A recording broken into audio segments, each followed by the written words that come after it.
Spouse visa, क्या आप भी इंटरेस्टेड हैं ऑस्ट्रेलिया स्पाउस वीजा में अप्लाई करवाने के लिए? तो ये वीडियो में आज हम डिस्कस करेंगे Australia spouse visa eligibility criteria and documentation. So अगर आप इंटरेस्टेड हैं वीडियो का पार्ट बने रहें एंड तक। हेलो एवरीवन, एक बार फिर आप सबका स्वागत है थिंक स्मार्ट के यूट्यूब चैनल पर। मेरा नाम है अंजना ठाकुर वर्मा। सो अगर आप नए हैं इस चैनल पर तो चैनल को जरूर सब्सक्राइब करें ऐसे ही इंफॉर्मेटिव कंटेंट के लिए। तो स्टार्ट करते हैं सबसे पहले एलिजिबिलिटी क्राइटेरिया। किसी भी कंट्री में अप्लाई करवाने के लिए यूनिवर्सिटी का जो एलिजिबिलिटी क्राइटेरिया है उसे मीटअप करना इम्पॉर्टेंट है। तो हम बात करेंगे पहले मेन एप्लीकेंट की, उसके बाद बात करेंगे स्पाउस की। दोनों का जो एलिजिबिलिटी क्राइटेरिया है उसको जानने के बाद में हम डॉक्यूमेंटेशन की बात करेंगे कि कौन कौन से डॉक्स जो है रिक्वायर्ड है यूनिवर्सिटी या एम्बेसी की तरफ से। सो फर्स्टली मेन एप्लीकेंट का ग्रेजुएट होना इम्पॉर्टेंट है। अगर हम क्वालिफिकेशन की बात करें तो जो मेन एप्लीकेंट है अगर उसकी ग्रेजुएशन है या मास्टर्स है तो ही वो एलिजिबल है स्पाउस वीजा अप्लाई करवाने के लिए। ज्यादातर एप्लीकेंट्स और स्टूडेंट्स के ये भी डाउट्स और क्वेश्चंस रहते हैं कि मैम आफ्टर +2 हम अप्लाई कर सकते हैं स्पाउस वीजा के लिए? तो नो। इसके साथ ही एक दूसरा ये भी एक डाउट क्वेश्चन है कि मैम मेरी तो ग्रेजुएशन है बट जो मेरे पार्टनर है, जो मेरा स्पाउस है, उसकी +2 है या 10th है या इलिटरेट है, तो क्या हम एलिजिबल हैं +2 के बिहाफ पे स्पाउस वीजा के लिए? तो नहीं, ये दोनों ही सिनेरियो में आप नहीं अप्लाई कर सकते स्पाउस वीजा के लिए। स्पाउस वीजा अप्लाई करने के लिए specially in Australia main applicant और आपका स्पाउस दोनों का ही ग्रेजुएट होना मैंडेटरी है। मैं रिपीट कर रही हूँ कि अगर आप मेन एप्लीकेंट है और आपके स्पाउस भी हैं तो दोनों की ग्रेजुएशन या मास्टर्स मिनिमम जो क्वालिफिकेशन है ग्रेजुएशन होना मैंडेटरी है। सो नेक्स्ट अगर हम स्टेप की बात करें वो होता है आपकी मैरिज, जो कि प्रूफ है कि आप स्पाउस के साथ में ट्रैवल करना चाहते हैं, फाइल अप्लाई करते हैं। अब क्राइटेरिया के अकॉर्डिंगली 1 ईयर ओल्ड मैरिज की रिक्वायरमेंट है। तो अगर आपकी 1 साल से ज्यादा की पुरानी मैरिज भी है बट आपके पास में मैरिज सर्टिफिकेट नहीं है तो आप नहीं अप्लाई कर सकते। अप्लाई करवाने के लिए पहले आपको अपनी मैरिज को रजिस्टर करना होगा। उस रजिस्ट्रेशन सर्टिफिकेट के बिहाफ पे आप ऑस्ट्रेलिया अप्लाई करेंगे। तो मिनिमम जो रिक्वायरमेंट है वो 1 ईयर ओल्ड मैरिज की है, जिसके साथ मैरिज सर्टिफिकेट होना इम्पॉर्टेंट है, मैंडेटरी है। नेक्स्ट स्टेप है आपका पासपोर्ट, जो आपका आइडेंटिटी प्रूफ है। मेन एप्लीकेंट का पासपोर्ट एंड आपके स्पाउस का पासपोर्ट। अब पासपोर्ट में आपका नेम और एड्रेस चेंज होना भी कंपलसरी है। अगर नेम और चेंज आपका पासवर्ड होता है तो वो भी एक ऑथेंटिसिटी क्रिएट करता है आपकी प्रोफाइल पे कि आप जेन्युइनली मैरिड हैं और एक कपल हैं और आप ट्रैवल साथ में करना चाहते हैं। बिकॉज अगर हम लास्ट इनटेक की बात करें तो काफी सारे ऐसे केसेस हुए हैं जहां पर बहुत ज्यादा फ्रॉड हुआ है स्पाउस केसेस में, जहां पे फेक मैरिजेस या कॉन्ट्रैक्ट मैरिज के बिहाफ पे एप्लीकेंट्स ने अप्लाई किया है और एम्बेसी ने बहुत सारे स्टूडेंट्स को डिपोर्ट किया है। तो आप इस तरह की कोई भी मिस्टेक ना करें अपनी प्रोफाइल में, जेन्युइन डॉक्यूमेंट के साथ में जेन्युइनली अप्लाई करें।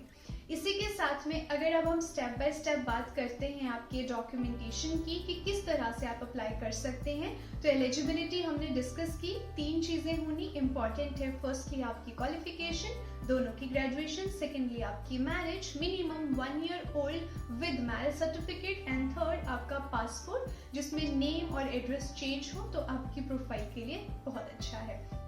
अब बात करेंगे स्टेप बाय स्टेप की डॉक्यूमेंटेशन किस तरह से आपकी होती है। फर्स्टली आप ऑफर लेटर के लिए अप्लाई करते हैं तो मेन जो एप्लीकेंट है उसी के डॉक्स के बिहाफ पे ऑफर लेटर अप्लाई किया जाता है। कंडीशनल ऑफर लेटर इशू होता है यूनिवर्सिटी की तरफ से। अब अनकंडीशनल ऑफर लेटर लेने के लिए GTE का क्राइटेरिया क्लियर करना होगा।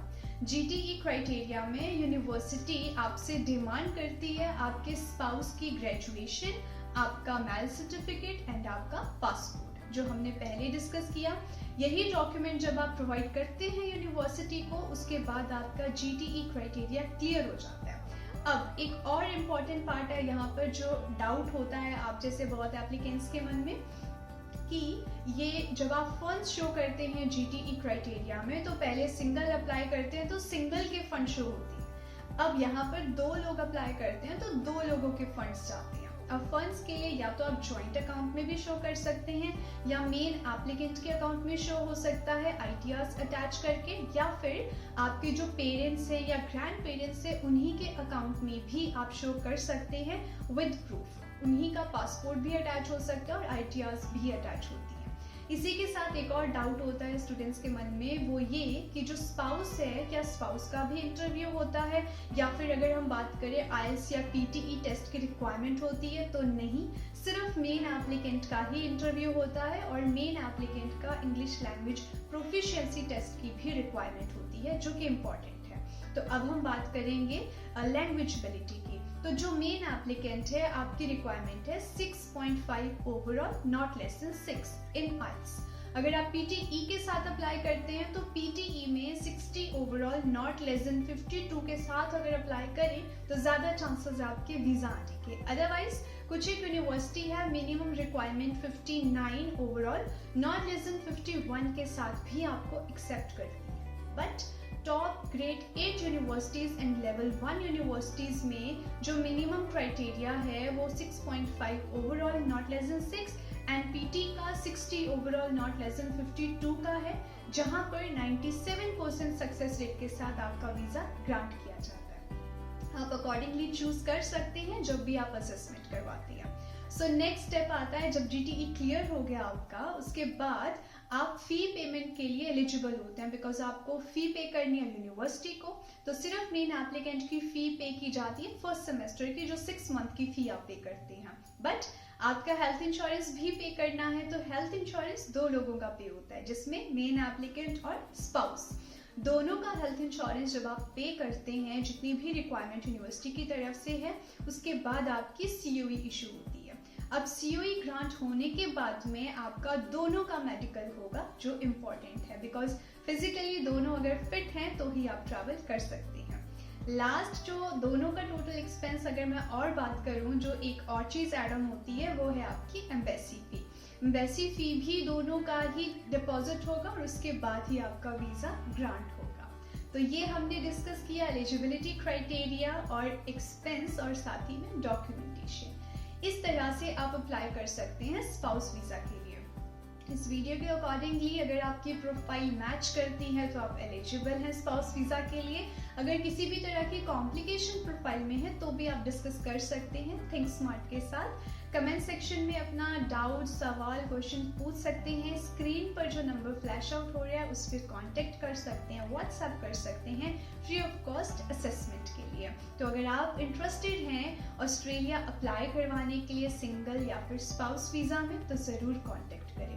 आज के लिए इतना ही। इसी तरीके की और इन्फॉर्मेटिव वीडियोस के लिए चैनल को ज़रूर सब्सक्राइब करके रखें। Thank you for watching.